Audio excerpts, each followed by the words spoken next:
हम्म। तो आज हमारे पास जो सामग्री है उसका शीर्षक है ब्रह्मचर्य जीवन शक्ति का जागरण।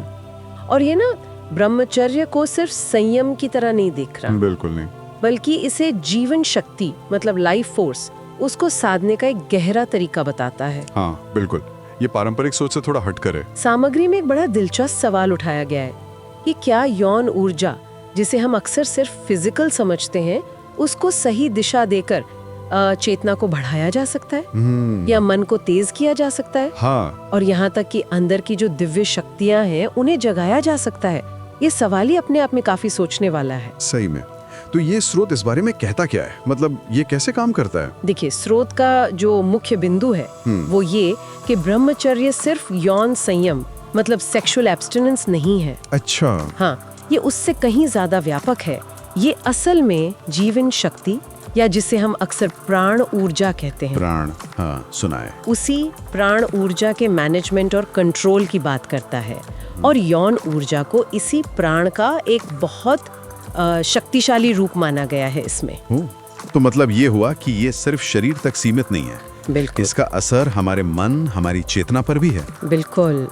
स्रोत यही बताता है कि ये ट्रांसफॉर्मेशन, ये बदलाव कैसे होता है। और क्या ये सिर्फ विल पावर मतलब इच्छा शक्ति की बात है या कुछ और भी है इसमें? नहीं, स्रोत के हिसाब से ये सिर्फ इच्छा शक्ति से कहीं ज्यादा है।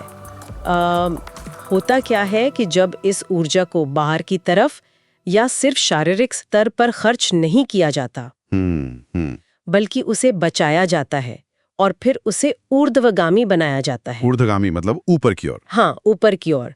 मस्तिष्क और जो हमारे उच्च ऊर्जा केंद्र माने जाते हैं उनकी तरफ मोड़ा जाता है। तो ये फिर हमारी मानसिक और आध्यात्मिक क्षमताओं को पोषित करती है, उन्हें नरिश करती है। तो ये सिर्फ दमन नहीं हुआ, सप्रेशन नहीं हुआ? नहीं, बिल्कुल नहीं।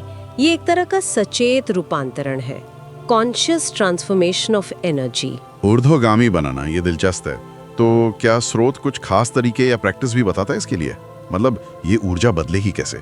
हाँ, बताता है। क्योंकि सिर्फ रोक लेने से तो शायद अपने आप चेतना नहीं बढ़ जाएगी, है ना? सही बात है।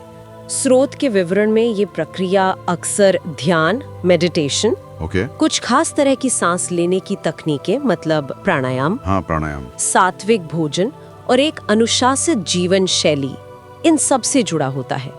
ये सब तरीके जो हैं वो इस ऊर्जा को रिफाइन करने, उसे परिष्कृत करने और ऊपर ले जाने में मदद करते हैं।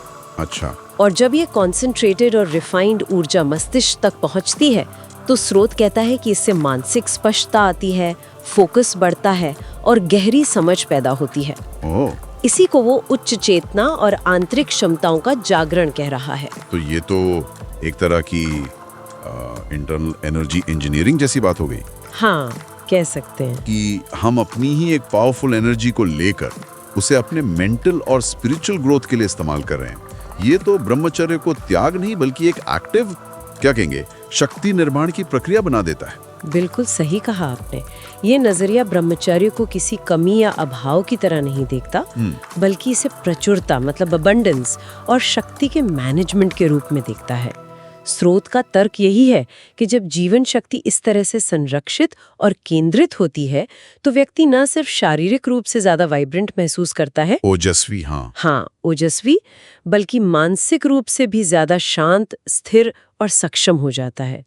और यही बढ़ी हुई मानसिक क्षमता और स्पष्टता जो है वो फिर आध्यात्मिक अनुभव या गहरी समझ का आधार बन सकती है। तो अगर हम इसका सार निकालें तो ये स्रोत हमें कह रहा है कि ब्रह्मचर्य को एक पावरफुल एनर्जी मैनेजमेंट टेक्निक की तरह देखें। हाँ। और इसके फायदे सिर्फ फिजिकल कंट्रोल तक नहीं है, बल्कि मेंटल शार्पनेस, इमोशनल स्टेबिलिटी और शायद स्पिरिचुअल ग्रोथ तक भी जा सकते हैं अगर इस ऊर्जा को सही से साधा जाए। बिल्कुल।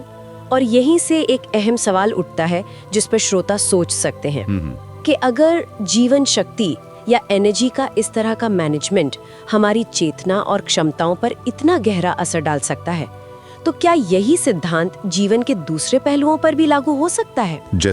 जैसे मान लीजिए हमारी क्रिएटिव एनर्जी है, हम उसे बिखरने से बचाकर कैसे ज्यादा प्रभावी ढंग से इस्तेमाल कर सकते हैं, या फिर अपनी इमोशनल एनर्जी को कैसे मैनेज करें ताकि हम ज्यादा बैलेंस्ड और शांत रह सकें। हाँ, ये सोचने वाली बात है। शायद ये जो ऊर्जा प्रबंधन का सिद्धांत है, ये सिर्फ ब्रह्मचर्य तक ही सीमित ना हो, ये एक व्यापक सिद्धांत हो सकता है।